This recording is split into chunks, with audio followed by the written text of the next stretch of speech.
Halo, perkenalkan nama saya Singgi Aprianto untuk jurusan Prodi Manajemen kelas A Malam. Di sini saya ingin mempresentasikan rangkuman untuk tugas bank dan lembaga keuangan lainnya. Tugas utama lembaga keuangan itu salah satunya itu adalah menghimpun dana masyarakat, lalu yang kedua menyalurkan dana kepada peminjam, lalu yang ketiga menanamkan dana pada investasi, dan yang keempat itu membeli aktivitas barang dan jasa. Apabila tugas tersebut berjalan dengan baik, maka taraf standar kehidupan akan meningkat dan perekonomian akan semakin tumbuh.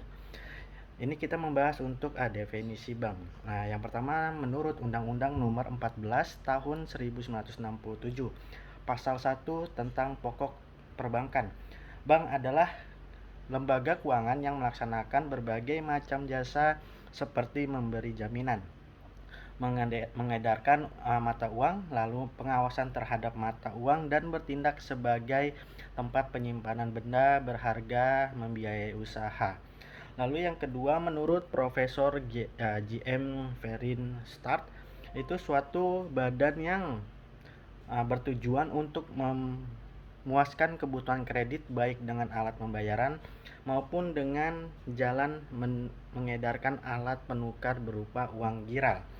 Lalu kita di sini akan membahas fungsi bank, yang itu sebagai penghimpun dan penyalur dana masyarakat serta bertujuan untuk menunjang pelaksanaan pembangunan nasional dalam rangka meningkatkan pemerataan pembangunan dan hasil-hasilnya, pertumbuhan ekonomi dan stabilitas nasional ke arah peningkatan taraf hidup rakyat bank. Lalu yang ketiga kita membahas untuk definisi uang. Definisi uang adalah alat pembayaran untuk pembelian barang dan penggunaan jasa dalam kehidupan sehari-hari. Uang sudah digunakan manusia sejak lama. Hingga saat ini uang menjadi kebutuhan utama dalam menggerakkan perekonomian masyarakat. Lalu di sini kita akan bahas fungsi dan jenis uang. Pertama ada uang giral, jenisnya yaitu lain dengan uang kartal yang memiliki bentuk fisik seperti kertas atau koin. Uang giral merupakan sebutan alat pembayaran berupa surat berharga yang dapat sewaktu-waktu digunakan untuk transaksi jual beli. Lalu yang kedua kita ada uang kartal. Uang kartal adalah uang yang diterbitkan oleh bank sentral sebuah negara dan diatur oleh undang-undang negara tersebut. Di Indonesia sendiri terdapat dua jenis uang kartal, yaitu berupa uang kertas dan uang logam. Lalu kita akan membahas fungsi uang tersebut.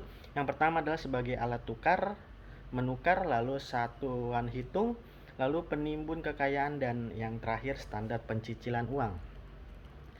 Nah, di sini kita bahas jenis lembaga keuangan bukan bank. Yang pertama kita ada lembaga pembiayaan pembangunan, yang kedua lembaga perantara penerbitan dan perdagangan surat-surat berharga, yang ketiga lembaga keuangan bukan bank.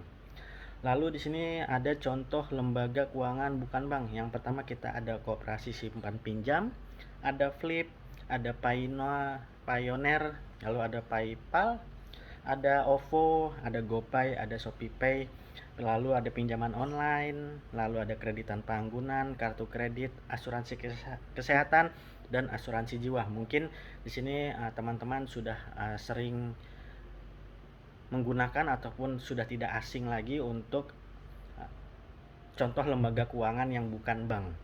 Lalu kita membahas untuk inflasi. Macam-macam inflasi itu ada 4. Yang pertama ada inflasi ringan di bawah 10% per tahun. Lalu inflasi sedang antara 10% sampai dengan 30% per tahun.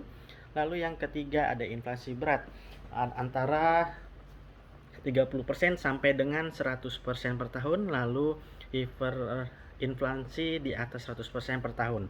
Lalu definisinya adalah kecenderungan harga-harga untuk menarik secara terus-menerus. Lalu jenis deflasi ada 2. Yang pertama deflasi strategis. Deflasi strategis adalah deflasi yang timbul akibat adanya sebuah penetapan kebijakan. Kebijakan tersebut mengenai pengendalian gejala konsumsi yang berlebihan. Lalu yang kedua itu ada deflasi sirkulasi. Jenis deflasi selanjutnya adalah deflasi sirkuler. Lalu definisinya, kondisi ketiga, harga barang atau jasa di suatu negara mengalami penurunan secara drastis dalam periode waktu yang relatif singkat. Lalu kebijakan moneter.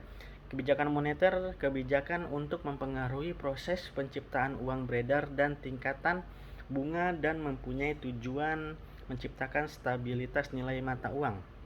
Lalu otoritas moneter itu ada di sistem moneter, yaitu bank dan lembaga yang dapat menciptakan uang giral.